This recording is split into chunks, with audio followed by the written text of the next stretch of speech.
दीपिका वर्मा जी पटियाला से। राधे राधे महाराज जी। राधे राधे महाराज जी, आपके चरणों में कोटि कोटि। महाराज जी आपका बहुत बहुत धन्यवाद, आपके सत्संग ने मेरी जिंदगी बदली। महाराज जी मेरा एक प्रश्न है, क्या हमारी वेशभूषा जैसे कपड़े और मेकअप आदि का हमारे भजन या आध्यात्मिक सफर पर कुछ प्रभाव पड़ता है?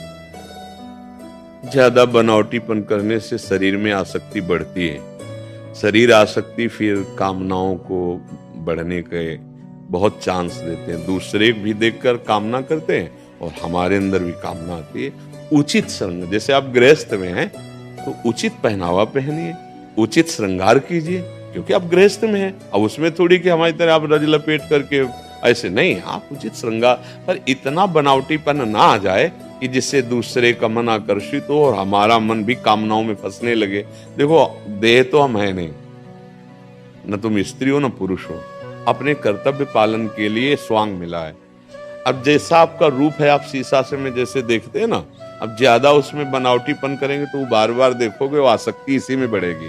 और हमारा मानव देह मिला है इससे आसक्ति हटाने के लिए। तो उचित श्रृंगार, जैसे गृहिणी अपने घर में अपने पति आदि के, तो उचित श्रृंगार और सावधानी पूर्वक जीवन यात्रा में कोई गलती न होने पावे, तो आपकी भक्ति पथ की पुष्टता वाली अंदर भावना आ जाएगी। अच्छा, जैसे बहुत है बाहरी श्रृंगार, तो उसमें कहीं ना कहीं हमारी कामना होती है कि हमारा शरीर सुंदर दिखे, और उस कामना के अंदर फिर कोई न कोई वासना, तृष्णा, स्पृहा, इच्छाएं ये राज्य करती है। फिर हमारा जो मार्ग भक्ति का है वो ढक जाता है। हमारा सात्विक जैसा और हम आपको सच्ची कहते हैं, सुंदरता तो सत्यता में चलने पर मिलती है।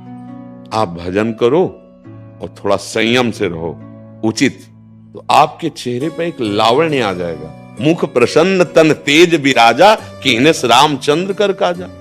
कोई भी हो, चाहे स्त्री शरीर चाहे पुरुष शरीर, संयम से चलो और भजन करो, तो आपके चेहरे में वो सुंदरता होगी जो दूसरे के देखने पर निष्कामता बढ़ाएगी, कामना नहीं।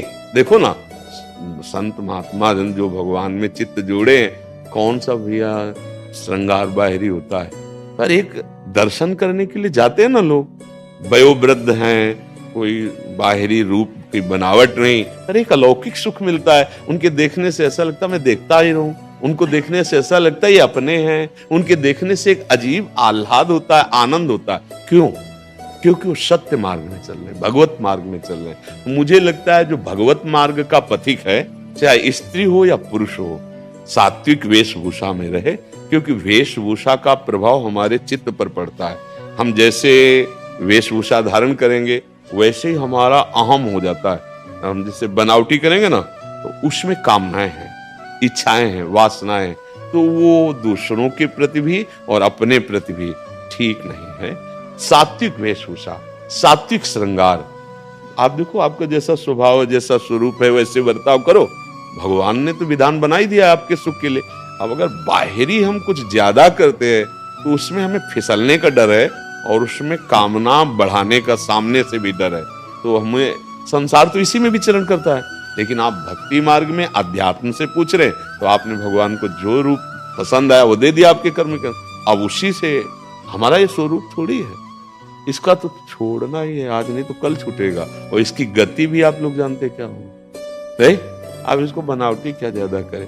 बढ़िया सुंदरता लगेगी जब देखो माई सुंदरता की सीमा, राधा राधा राधा रटोगे तो आपके नेत्र सुंदर हो जाएंगे, आपकी वाणी सुंदर हो, आपके विचार सुंदर हो जाएंगे, आपको देखने में अच्छा लगेगा। और वो अच्छा लगना निष्काम होगा, वो गंदी वृत्ति नहीं पैदा करेगा। अच्छा, बनावट जैसे बाहर की जाती है, तो बाहर की बनावट में अपने अंदर भी अहमता पुष्ट होती है और वो दूसरे के अंदर भी कामना प्रकट करने वाला बनता है। तो जहां पूछा है, अध्यात्म मार्ग का यह मंच है, इसलिए हमें लगता है उचित श्रृंगार जैसे माताओं बहनों के लिए है, तो उचित श्रृंगार अपने धर्म की सीमा के अंतर्गत, फिर मंगल में कोई परेशानी नहीं। हमें दूसरे के दिखाने की भावना नहीं होनी चाहिए।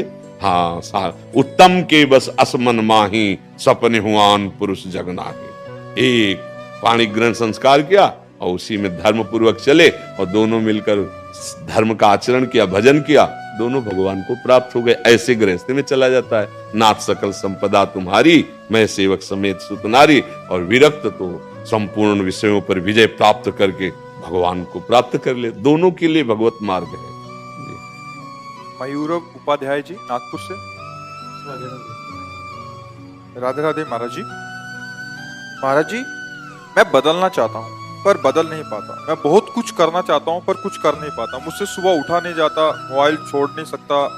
मैं छोटे छोटे संकल्प भी पूरे नहीं कर पाता। मैंने अपनी पूरी जिंदगी बस सपनों में ही गुजार दी। तो यार जिंदगी भी अभी कितनी व्यतीत की है अभी तो विश्वास उठ चुका है। हाँ, अभी तो बच्चे हो, सही मार्ग नहीं मिला इसलिए विचलित हो रहे हो। अभी तो बच्चा, आप अपने जीवन को उन्नतिशील बना सकते हो, बदल सकते हो, जो चाहोगे वो बन सकते हो। अभी नई अवस्था है ना। हाँ, ये कुछ कमियां हैं आपके अंदर जिनके कारण आपको ऐसा मन चिंतन कराने लगा, बुद्धि ऐसा निश्चय करने लगी। अगर उन कमियों को दूर किया जाए और बुद्धि पवित्र हो जाए तो अभी आपको आनंद मिलने लगेगा। समझ रहे? आप जानते हैं आपके अंदर जो कमियां है ना, हाँ, उनको छोड़ दीजिए। ये गंदी बातें, ये गंदे आचरण आपको गिरा देंगे। देखो, गिरी तो गए, आप कैसे निराश बोल रहे हो? अभी क्या हो, बच्चा हो। अभी ये अवस्था तो जिस दर जाना चाहो उधर के लिए आत्मबल पुष्ट होना चाहिए। पर यही तो हम सब बच्चों से, कि नई पीढ़ी हमारी जो है आज उत्साहहीन हो रही है क्योंकि आचरण बिगड़ रहे हैं। सुख की लालसा से ऐसे आचरण किए जा रहे हैं जिनसे केवल दुख, निराशा, चिंता, घबराहट, शोक यही प्राप्त होगा। उनका फल ही है यही। अब उनको समझाओ तो कैसे समझाओ? ना आहार ठीक है, ना संग ठीक है, ना दृश्य ठीक है। हमारे देखने का नजरिया गलत हो चुका है। देखो, आप ही कह रहे हो हमसे, मैं मोबाइल नहीं छोड़ सकता। जैसे भगवान, मैं आपकी शरण में हूँ, मैं आपका शिष्य हूँ, पर मैं युद्ध नहीं करूंगा। अर्जुन जी कहते हैं, यहीं से तो हंस के भगवान उपदेश करते हैं। जैसे आपने फाइनल कर दिया, तो मैं मोबाइल नहीं छोड़ूंगा। हम कह रहे मत छोड़ो मोबाइल, लेकिन मोबाइल में गंदी बात देखना तो छोड़ सकते हो ना। उतना तो आपको कंट्रोल रखना पड़ेगा अपने ऊपर। आप नहीं रखोगे, देखो हर चीज में गुण और दोष दोनों विराजमान। जड़ चेतन गुण दोष में विश्व कीन करतार, संत हंस गुण गाए पे परिहरिवार विकार। जैसे दूध पानी रख दो तो हंस दूध पी लेगा, पानी छोड़ देगा। ऐसी गुण दोषमयी सृष्टि रची गई है। हमें गुण स्वीकार, मोबाइल में गुण है। आप एक दूर देश में बैठे एकांतिक महात्मा के वचन सुन सकते हो, किसी भी महात्मा के वचन सुन सकते हो, किसी भी शास्त्र का स्वाध्याय कर सकते हो उसी में। आजकल सब नई व्यवस्थाएं हो गई।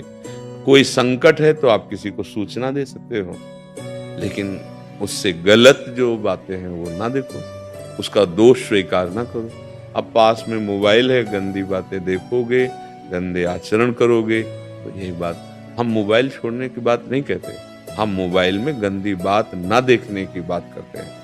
वो तो छोड़ सकते हो ना, छोड़ सकते हो ना, तो देखो छोड़ करके। गंदी बात देखो मत, और जो गंदी बात करते हो करो मत। और राधा राधा राधा राधा, जैसे दवाई खाई जाती है वैसे हम आपको कह रहे, राधा राधा राधा राधा नाम जप करो, थोड़ा व्यायाम करो, सुबह सुबह 1-2 किलोमीटर दौड़ो। शरीर से जितनी मेहनत करोगे उतने ही तुम महान बनोगे। ये जो शरीर को प्रमाद और आलस्य में डालते हैं वो किसी काम के नहीं रह जाते हैं। ये शरीर मैं थोड़ी है कि इसको इतना दुलार करे, उचित दुलार करे, आहार दे दे, वस्त्र दे दे और खूब इसको सत्कार्यों में लगावे। अभी आपकी बुद्धि पवित्र हो जाएगी, पाप नष्ट हो जाएंगे। थोड़ा सा भी परहित का कार्य तुम्हारे जीवन की लाह को बदल सकता है। थोड़ा सा परहित कार्य, अभी तो परहित जाना ही नहीं, अभी तो केवल इंद्रियों के विलास को सुख माना और उसी में लग पड़े। ये अवस्था तो ऐसी नहीं है। इस अवस्था में तो हम अपनी ऐसी नींव रखते हैं जिससे हम राष्ट्र भक्त बने, हम मातृ पितृ भक्त बने, देव भक्त बने, भगवत भक्त बने, जगत का कल्याण करें, अपना कल्याण करें। अब ऐसे में तो बच्चा देखो, तुम निराश हो गए, नहीं हो गए निराश, ये अच्छी बात नहीं है, निराशा अच्छी बात नहीं है। अगर हमारी बात मान लो, हमारी प्रार्थना मान लो, तो जो तुम जानते हो कि गंदे आचरण है, जिनके रोकने में तुम असमर्थ हो, उनको रोकने में समर्थ है प्रभु का नाम। नाम बल है। जितने भी महात्मा काम क्रोध लोभ मोह मद मत्सर पर विजय प्राप्त की, नाम बल से प्राप्त की। हम जानते हैं नहीं करना चाहिए, फिर भी ऐसा लगता है जैसे कोई भूत हमारे ऊपर चढ़ गया हो और हमसे करवा लिया हो। वो वासना है, वासना का भूत है, वो नष्ट होगी उपासना से। और उपासना है नहीं तो फिर होगा क्या? हमारे अंदर ताकत है नहीं कि इधर कदम रख दे तो फिसलते चले जा रहे हैं। ताकत लाओ, ब्रह्मचर्य ताकत है, नाम जप ताकत है, दूसरों की सेवा ताकत है, दूसरों का आशीर्वाद ताकत है। बड़े बुजुर्गों के जब चरणों में माथा रखते हैं, उनका हृदय प्रसन्न होता है, तो वहीं भगवान बैठे। कोई तड़प रहा है, भूखा प्यासा, रोग से पशु, आप उसकी सेवा कर दो, उसके हृदय में भगवान बैठे, वो आशीर्वाद दे देंगे, आपका मंगल हो जाएगा। बात समझ रहे? देखो प्रयास करके नाम जप करो। पहली बात तो निराश होना मत। हम तुम्हें कह रहे हैं, हमारा मानव जीवन निराश होने के नहीं मिला। अच्छा, हमसे गलती हो सकती है, बड़ी गलती हो सकती है, बार बार हो सकती है, हमें फिर भी निराश नहीं होना। हमको एक दिन उन गलतियों को रौंदना है, पक्की बात समझो। अगर तुम ऐसा भाव नहीं रखोगे तो फिर जैसे अभी बोले ना, ये आपको गिरा देगा, मतलब आपको इतना निराश कर देगा कि आप कुछ और सोचने लगेंगे कि अब जीवन का मतलब क्या रहा। इसलिए ऐसा नहीं, अभी तुम महान बन सकते हो। देखो, कई कई वर्ष गंदे आचरणों में रहे, जैसे वैश्यागामी चिंतामणि जी के पास विल्व मंगल जी, और वहां से धक्का मिला, घर परिवार सब छूट गया था। अब उनको एक ही रास्ता दिखाई दिया कि है कोई भगवान, अब मुझे स्वीकार करे। हमने जिसके लिए सब कुछ न्यौछावर कर दिया, उसने तो धक्का मार के बाहर निकाल दिया। चिंतामणि जी उनको धक्का मार के बाहर निकाल। अब वो एक मार्ग मिला भगवान। तभी हम कहते हैं विपत्ति, अपमान, तिरस्कार, ये ऐसा अमृत है जहां से भगवान की तरफ यात्रा प्रारंभ होती है। नहीं, विषयी जीव कभी भगवान की तरफ नहीं चलना चाहता। जैसे नाली का कीड़ा नाली में ही आनंद लेना चाहता है, ऐसे विषयी जीव गंदे विषयों में ही आनंद खोज करता है। भगवान की तरफ चल पड़े। पूरा चरित्र तुम बड़ा है। वो एक ऐसे महान आचार्य कोटि के बिल्व मंगलाचार्य उनका, और उन्होंने चिंतामणि को प्रणाम किया गुरु रूप से कि अगर तूने मेरा तिरस्कार ना किया होता तो आज मैं श्री कृष्ण को ना प्राप्त कर पाता। तो मन और बुद्धि, इंद्रियां तुम्हारा तिरस्कार कर रहे हैं, तो तुम भगवान का आश्रय लो, नाम जप करो। देखो, तुम ही इस बात का अनुभव करोगे, हंसोगे अपने ऊपर कि अरे जब मैं नाम से विमुख था तो मेरी धज्जियां उड़ाई थी, आज मैं नाम जप कर रहा हूं तो मेरा कुछ नहीं बिगाड़ पा रहे। समझ रहे? आप निराश मत होना, हमारी बात मान लेना, एक दिन आपका हृदय शीतल हो जाएगा। मनुष्य जीवन व्यर्थ नहीं किया जाता बच्चा, बहुत कीमती। देवता तरसते हैं इस जीवन के लिए कि अगर ये जीवन मिल जाए तो मैं साधना और भजन करके ऐसे उत्तम गति को प्राप्त हो। कोई देव गति, कोई उत्तम गति थोड़ी है। वहां भी भोग विलासिता है, बाद में पुण्य क्षीण होने पर ये मृत्यु लोक में आ जाना पड़ता है। पुण्य क्षीणे मृत्यु लोक के विशंति। ठीक है ना? धैर्यवान, नाम जप, जो तुम गंदी आदतें जानते हो उनको छोड़ने का प्रयास करो। अगर फिर गलती हो जाए तो निराश मत होना। दवा खा रहे हो, राधा राधा राधा राधा, बल मिलेगा। ये जैसे हम आपसे सत्संग कर रहे हैं ना, आपको बल मिल रहा है। अब आप देखना, अगर हमारी बात पे चलोगे तो आपको लगेगा कि जैसे कोई जबरदस्ती हमसे करवा रहा था, ऐसे कोई जबरदस्ती हमको बचा रहा है। भगवान की कृपा, भक्तों की कृपा अमोघ होती है। महत्संगस्तु दुर्लभो दुर्गमो रामोघस्य।